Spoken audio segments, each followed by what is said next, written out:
Estamos de vuelta en edición nocturna con nuestro distinguido invitado, el ministro de Hacienda, el licenciado Donald Guerrero. Al final del segmento anterior, le preguntaba que los críticos de la administración del señor Medina suelen oponerse al tratamiento, o suelen criticar el tratamiento que el gobierno le da al tema de la deuda cuando se refieren a ella con relación al Producto Interno Bruto, y que lo justo sería, para calificarla realmente, la forma en que gravita en la economía dominicana debería ser con relación al presupuesto de la República, y que esa proporción representa más de un 30% de lo que ingresa, de cada peso que le ingresa al gobierno dominicano, tiene que dedicar entre 23 y 30 centavos para el servicio, el pago del servicio de la deuda. ¿Es cierto eso?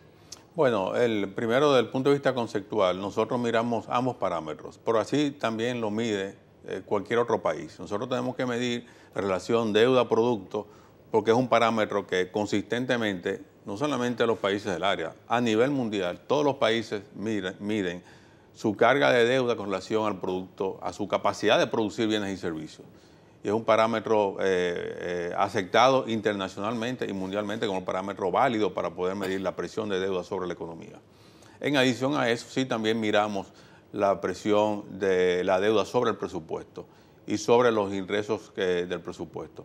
Efectivamente, nosotros tenemos una presión por encima de lo deseable, porque estamos hablando de pagos de servicios de deuda de alrededor de un 22-23% de los ingresos tributarios. Eso es así porque, y ahí nos vamos al otro tema, nosotros tenemos una de las presiones tributarias más bajas de América Latina, por encima solamente de Guatemala y de Costa Rica.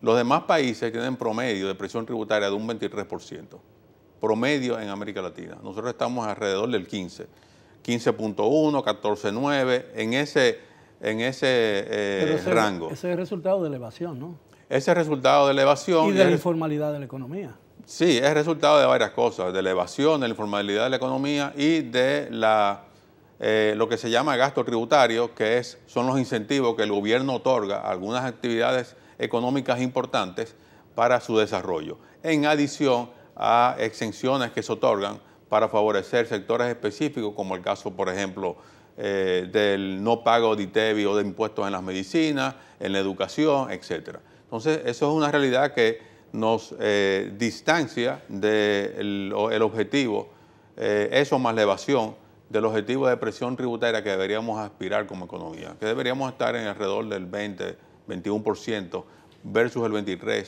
de América Latina. Entonces, cuando tú tienes una presión tributaria de alrededor de un 15%, obviamente el porcentaje que tú tienes que dedicarle al pago de intereses como porcentaje del total de los recaudados es mayor. Si nosotros tuviéramos la presión tributaria de los países de América Latina, o el promedio, o un poquito por debajo, pero dentro de ese rango, pues tuviésemos una posición muy cómoda en términos de recursos dedicados al pago de la deuda. ¿El gasto tributario a cuánto asciende? El gasto tributario en total es alrededor de un 6.4% del Producto Interno Bruto. Pero, estamos hablando de 200.000 millones de pesos, ¿no? Cerca de eso, sí. Cerca de 225.000 millones de pesos. Pero, de nuevo, es decir, hay una parte del gasto tributario que todos los países la tienen. Es decir, no podemos satanizar el gasto tributario, porque la realidad es que ningún gobierno se le puede ocurrir como política de recaudación establecer un impuesto a la educación o un impuesto a los medicamentos.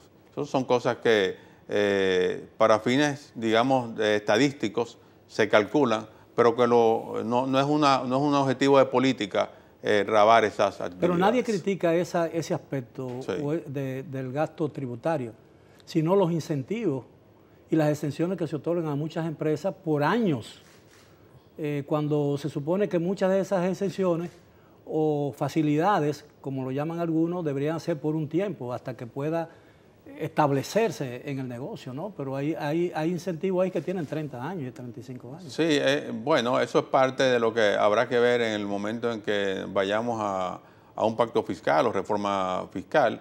La verdad también es que nosotros en el Ministerio, cuando surgen empresas que aplican para calificar o clasificar bajo uno de los regímenes especiales, hacemos un estudio de costo-beneficio y lo proveemos al órgano que finalmente toma la decisión, sea Confotur o sea la Asociación de Empresas de Zona Franca, DOZONA.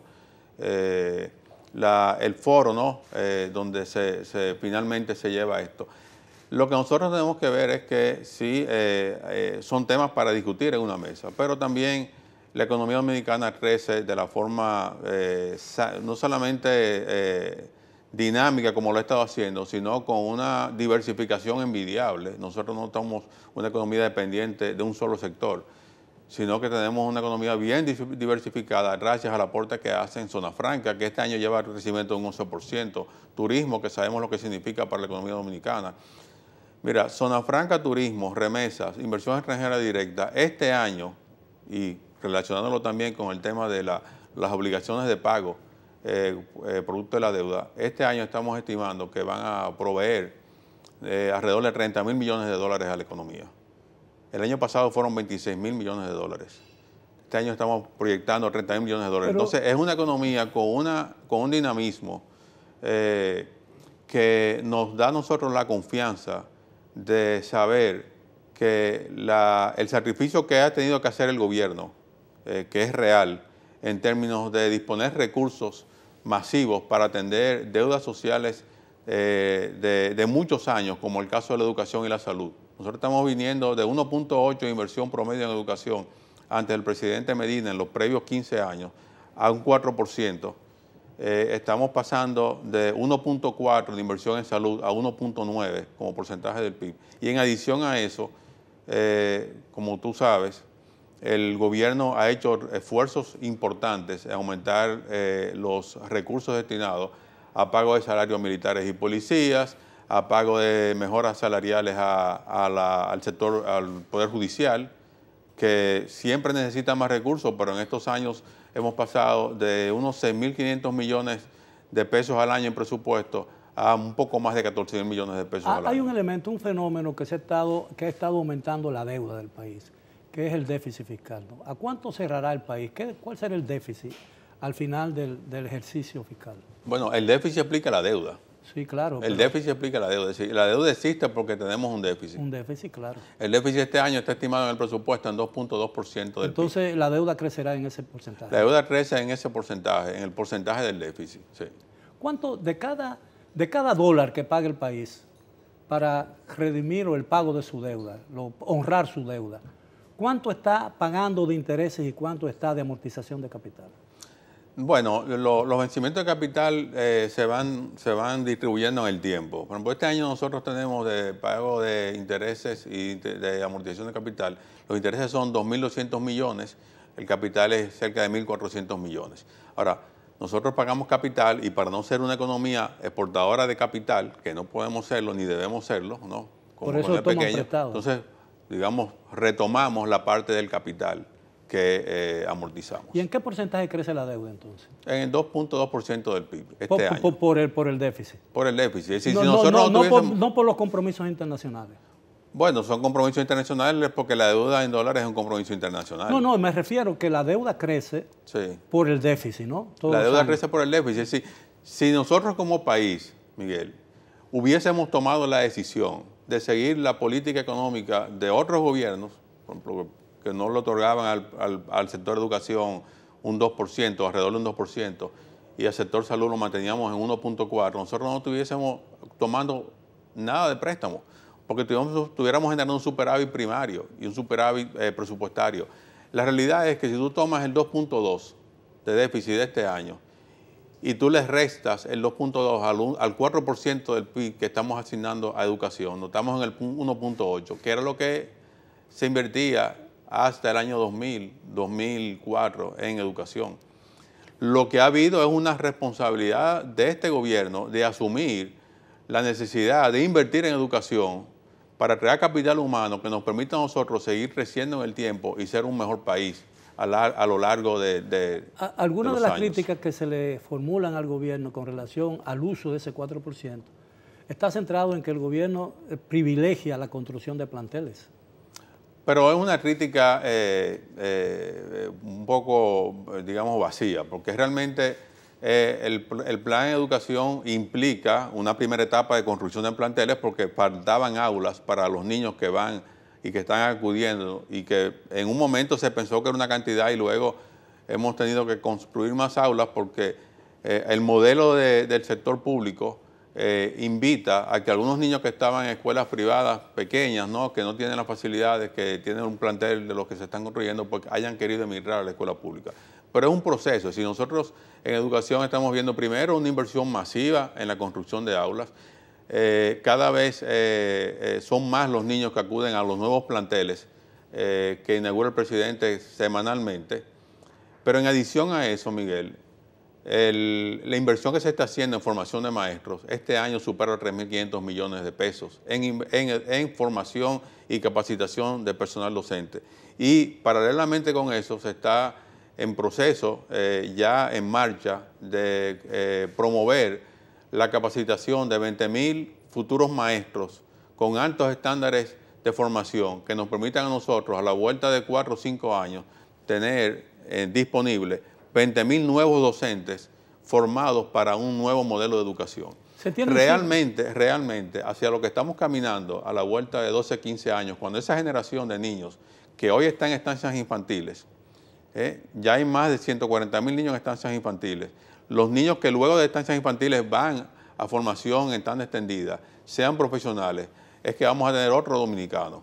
Vamos a tener un dominicano mucho mejor formado, con mucho mayor capacidad y mayor criterio para poder insertarse a una economía que no seguirá siendo la que nosotros vimos hasta el siglo pasado. Es evidente que hay un esfuerzo notable de las autoridades dominicanas con relación al sector educativo y al sector salud con la reparación de los hospitales. Sin embargo, en lo que tiene que ver con la educación, todavía el mensaje que implica o que trae la política educativa del gobierno dominicano aparentemente no ha sido asimilada por los docentes, porque la Asociación Dominicana de Profesores sigue en conflicto con el Ministerio de Educación. Bueno, eso es lamentable. Realmente el gobierno ha hecho lo máximo de lo posible y realmente es un tema que también habrá que llevar a la mesa de reforma del pacto fiscal. Si tú recuerdas, cuando se aprobó en la ley de educación la asignación del 4% a la educación, creo que la ley es del año 2007, en ese momento el 4% estaba destinado a financiar la Secretaría de Estado de Educación, Bellas Artes y Cultos. Sí, incluía lo que hoy es el Ministerio de Cultura y no existía educación superior. Y el 4% era para la función educación. En este momento estamos otorgándole por el pacto educativo el 4% a educación preuniversitaria. Y aún así, a pesar de que el aumento en los niveles salariales del personal docente en educación ha sido, si estamos hablando de que hay 90.000 docentes que han recibido un promedio de aumento salarial del 87% en este periodo. 87%. Sí. Un maestro de tanda media puede recibir sobre 50.000 pesos mensuales. Si una pareja de profesores que estén casados pueden llevar a su casa 100.000 pesos. Lo que sucede es que en adición a todo el esfuerzo que se hace en base a dedicar recursos al sector educación, a la función de educación, se requiere también una transformación de parte del personal que ha estado trabajando durante muchos años y que pongan primero la prioridad en el compromiso que tienen de formar los niños y jóvenes dominicanos. Esto es una apuesta a largo plazo. Nosotros comenzaremos a ver resultados cuando ya ninguno de nosotros estemos en el gobierno, pero el país, si no hace eso hoy, nos vamos a ver en una posición muy, muy mala. Es decir, los resultados de las encuestas, las evaluaciones internacionales, nos ponen a nosotros en una posición realmente vergonzosa.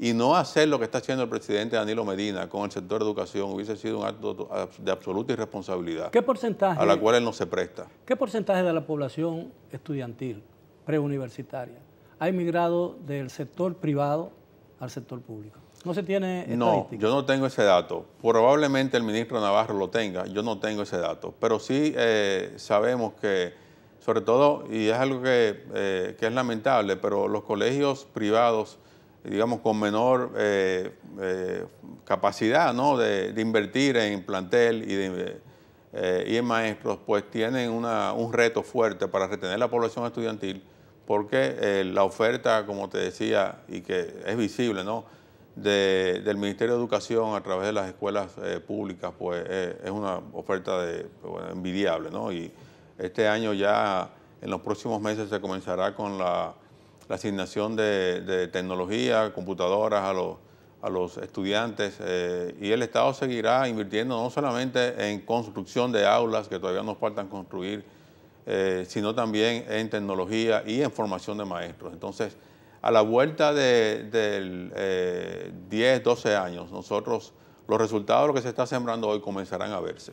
Si usted me lo permite, licenciado, tenemos que hacer una breve pausa. Regresamos después de ella con la parte final del tema de esta noche y con la agradable presencia del ministro de Hacienda, el licenciado Donald Guerrero. Regresamos después de la pausa.